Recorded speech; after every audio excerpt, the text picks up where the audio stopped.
கர்த்தருக்கு மகிமையுண்டாதாக. இன்றைய வசனம் மத்தேயு 23 அதிகாரம் 37 வசனம். எருசலேமே எருசலேமே, தீர்க்கதரிசிகளை கொலை செய்து உன்னிடத்தில் அனுப்பப்பட்டவர்களை கல்லெறிகிறவளே, கோழி தன் குஞ்சுகளை தன் சிறகுகளே கூட்டி சேர்த்து கொள்ளும் வண்ணமாக நான் எத்தனை தரமோ உன் பிள்ளைகளை கூட்டி சேர்த்து கொள்ள மனதாக இருந்தேன், உங்களுக்கோ மனதெல்லாம் போயிட்டு. கர்த்தருக்கு மகிமையுண்டாதாக. இந்த வசனத்தில் பார்க்கும்போது இயேசு சொல்லும்போது கோழி தன் குஞ்சுகளை தன் சிறகுகளை சேர்த்துக்கொள்ளணுமாக உங்களை சேர்த்துக்கொள்ள எவ்வளோ மனதார்னு சொல்லிப்பார். அப்போது அதில் கோழியை கர்த்தருக்கு ஓமையாகவும் குஞ்சுகளை நமக்கு இஸ்ரவேல் ஜனங்களாக மக்களுக்கு ஓமையாக சொல்லியிருப்பார். அப்போ பார்த்தீங்கன்னா அது நம்ம யோசிப்போம், ஏன் கர்த்தர் கோழியை நம்ம ஒரு ஓமையாக கற்று சொல்லியிருப்பாருன்னா, கோழிகிட்ட ஏதோ ஒரு சிறப்பான குணம் இருக்குது. அப்போ கோழியை கர்த்தர் கோழியும் குஞ்சையும் கர்த்தரையும் நம்மளையும் வச்சு ஒரு ஓமையாக கர்த்தர் சொல்கிறாரு. கோழிகிட்ட என்ன ஸ்பெஷல் இருக்குதுன்னு பார்த்தீங்கன்னா, அநேக ஸ்பெஷல் இருக்குது. ஒரு கோழிக்கு சிறகுக்குள்ள ஒரு குஞ்சு இருக்கும்போது ஒரு காக்காவோ ஏதாவது கிட்ட வர முடியுமா? அந்த வளர்த்த ஆள் கூட கிட்ட போய் குஞ்சை பிடிக்க முடியாது, சிறகுக்குள்ளே இருக்கும்போது பிடிக்க முடியாது. அது உடனே கொத்து வந்துடும், அப்படி வந்துடும். அதோட பாதுகாப்பு, அந்த இப்போ ஒரு உயிருக்கு ஒரு ஆபத்து வருது, ஒரு பெரிய ஃபயர் ஆக்சிடென்ட் இது வந்தாலுமே அந்த குஞ்சுக்காக தன் ஜீவனையும் கொடுக்க ஆயத்தமாக இருக்கும் அந்த கோழி.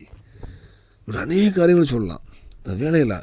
ஆனால் அந்த கோழி இருக்குது, கோழியிலேருந்து ஒரு கோழிகிட்ட ஒரு அடிக்குள்ளே அந்த குஞ்சுகள் விளையாடிட்டு இருக்குமானால், இப்போ பருந்து வருது காக்கா வருதுன்னா அது சவுண்டு போட்டோன்னே குஞ்சுகள்லாம் எங்கள் சிறகுக்குள்ளே போயிடுது, அது பாதுகாக்கப்படுது. இன்கேஸ் அது அந்த கோழி 10 அடி 15 அடி தள்ளி கொஞ்சம் மேஞ்சிரு அப்படியே நிற்குதுன்னா, அப்போது ஒரு பருந்து வருதுன்னா இவங்க ஒரு சவுண்ட் கொடுக்கும்போது, கோழி சவுண்ட் கொடுக்கும்போது அதில் வர முடியாது, பருந்து பிடிச்சிட்டு போகுது. அநேக காரியங்கள் இந்த வேலையில் நம்ம எப்படி இருக்கோம்? கர்த்தருடைய சமூகத்தை சார்ந்தே இருக்குமா?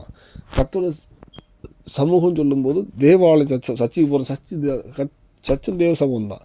ஆனால் பிரதானமாக நம்மளே தேவாலயம், நம்மளுடைய நம்ம கர்த்தரோடு எப்படி இருக்கிறோம், நமக்கும் கர்த்தருக்கும் உள்ள தனிப்பட்ட வாழ்க்கைகள் எப்படி இருக்குது, அப்படி கரெக்டாக கர்த்தரை சார்ந்தே கிட்ட இருக்குமானால் எல்லாவற்றையும் நம்ம போய் காத்துக்கொள்வார். இங்கே ஏதாவது பிரச்சனை வருது, ஏதாவது பிசாசு ஒரு ட்ராப் வருதுன்னா, பிசாசு தந்திரம் பிசாசின் கண்ணி வருதுன்னா கண்டிப்பாக கர்த்தர் ஒரு வார்னிங் கொடுப்பார். நம்ம உடனே சரிச்சியே போட்டுருவோம், அந்த ஷெல்டரில் வந்துடும், அவருடைய அந்த சிறகுகளை வந்துடும், காப்பாற்றப்படுவோம். இந்த வேளையில் நம்ம கர்த்தரோடு தள்ளிங்க இருப்போமானால் இன்றைக்கி ஒரு விஷயம் கர்த்தருடைய அந்த சிறகுக்குள்ளே வர்றதுக்கு நம்ம அர்ப்பணிப்போம். கண்டிப்பாக தேவன் எல்லாவற்றிலும் காத்துக்கொள்வார். இந்த பூமியிலும் பாதுகாப்பான சாட்சியுள்ள வாழ்க்கை கர்த்தருவார், பரலோகத்துக்கு ஆயத்தப்படுத்துவார். அர்ப்பணிப்போம். தேவனை கிருபை செய்வாராக. ஆமென்.